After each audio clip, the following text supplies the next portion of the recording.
है तो कितनी दिक्कत होगी पता है राम समझ आ जाए तो। भाई राम राम तो कह लोगे पर राम सा दुख भी सहना होगा। पहली चुनौती ये होगी कि मर्यादा में रहना होगा, और मर्यादा में रहना मतलब कुछ खास नहीं कर जाना है, बस त्याग को गले लगाना है और अहंकार जलाना है। अब अपने राम लला के खातिर इतना ना कर पाओगे और शबरी का जूठा खाओगे तो पुरुषोत्तम कहलाओगे। काम क्रोध के भीतर रहकर तुमको शीतल बनना होगा। बुद्ध भी जिसकी इच्छाओं में बैठे वैसा पीपल बनना होगा ये सब कुछ, और वो भी शून्य में रहकर प्यारे। तभी तुमको पता चलेगा कि कितने अद्भुत राम हमारे। सोच रहे हो कौन हूं मैं? चलो बता ही देता हूं। तुमने ही तो नाम दिया था मैं पागल कहलाता हूं। नया नया हूं यहाँ पे तो ना पहले किसी को देखा है। वैसे तो हूं त्रेता से, मुझे कृष्ण किसी ने कलयुग भेजा है। भाई बात वहां तक फैल गई है कि यहाँ कुछ तो मंगल होने को है, कि भरत से भारत हुए राज में सुना है राम जी आने को है।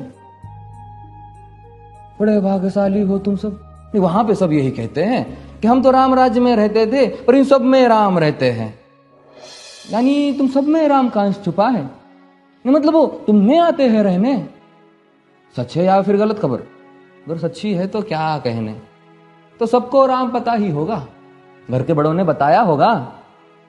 तो बताओ फिर की क्या है राम? बताओ फिर की क्या है राम? बताओ। अरे पता है तुमको क्या है राम? या बस हाथ धनुष तरकश में बांध, या वन में जिन्होंने किया गुजारा, या फिर कैसे रावण मारा लक्ष्मण जिनको कहते भैया, जिनकी पत्नी सीता मैया। फिर ये तो हो गई वही कहानी, एक था राजा एक थी रानी। क्या सच में तुमको राम पता है? या वो भी आकर हम बताए? बड़े दिनों से हूं यहां पर, सब कुछ देख रहा हूं कब से। प्रभु से मिलने आया था मैं, उन्हें छोड़कर मिला हूं सबसे। एक बात कहूं अगर बुरा ना मानो, नहीं तुम तुरंत ही क्रोधित हो जाते हो। पूरी बात तो सुनते भी नहीं, सीधे घर पर आ जाते हो। ये तुम लोगों के नाम जपो में पहले सा आराम नहीं। ये तुम लोगों के नाम जपो में पहले सा आराम नहीं। इस जबरदस्ती के जय श्री राम में सब कुछ है, बस राम नहीं। ये राजनीति का दाया बाया जितना मर्जी खेलो तुम। दाया बाया, अरे दाया बाया ये तुम्हारी वर्तमान प्रादेशिक भाषा में क्या कहते हो उसे? हाँ वो लेफ्ट एंड राइट। ये राजनीति का दाया बाया जितना मर्जी खेलो तुम चेतावनी को, लेकिन मेरी अपने जहन में डालो तुम। निजी स्वार्थ के खातिर अगर कोई राम नाम को गाता हो तो खबरदार अगर जुर्रत की और मेरे राम को बांटा तो। भारत भू का कवि हूं मैं, तभी निडर हो कहता हूं राम है मेरी हर रचना में। मैं बजरंग में रहता हूं, भारत की नींव है कविताएं और सत्य हमारी बातों में। तभी कलम हमारी तीखी और साहित्य हमारे हाथों में।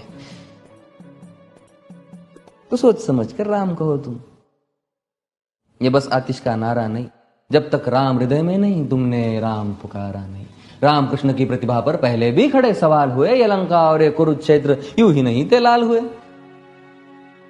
अरे प्रसन्न हंसना भी है और पल पल रोना भी है राम। सब कुछ पाना भी है और सब पाकर खोना भी है राम। ब्रह्मा जी के कुल से होकर जो जंगल में सोए हो, जो अपनी जीत का हर्ष छोड़ रावण की मौत पे रोए हो। शिव जी जिनकी सेवा खातिर मारुत रूप में आ जाए। शेष नाग खुद लक्ष्मण बनकर जिनके रक्षक हो जाए। और तुम लोभ क्रोध अहंकार छल कपट सीने से लगाकर सो जाओगे तो कैसे भक्त बनोगे उनके? कैसे राम समझ पाओगे? अघोर क्या है पता नहीं और शिव जी का वरदान चाहिए। ब्रह्मचर्य का इल्म नहीं, इन्हें भक्त स्वरूप हनुमान चाहिए। भगवा क्या है पता, लहराना सबको होता है पर भगवा क्या है वो जाने जो भगवा ओढ़ के सोता है। राम से मिलना, राम से मिलना, राम से मिलना है ना तुमको? निश्चित मंदिर जाना होगा पर उससे पहले भीतर जा संग अपने राम को लाना होगा। जय सिया राम। और हाँ, अवधपुरी का उत्सव है, कोई कसर नहीं, सब खूब मनाना। मेरे प्रभु है आने वाले, रथ को उनके खूब सजाना। वो द्वापर में कोई राह तक है, मुझे उनको लेने जाना है। चलिए तो फिर मिलते हैं, हमें भी अयोध्या आना है। जय सिया राम।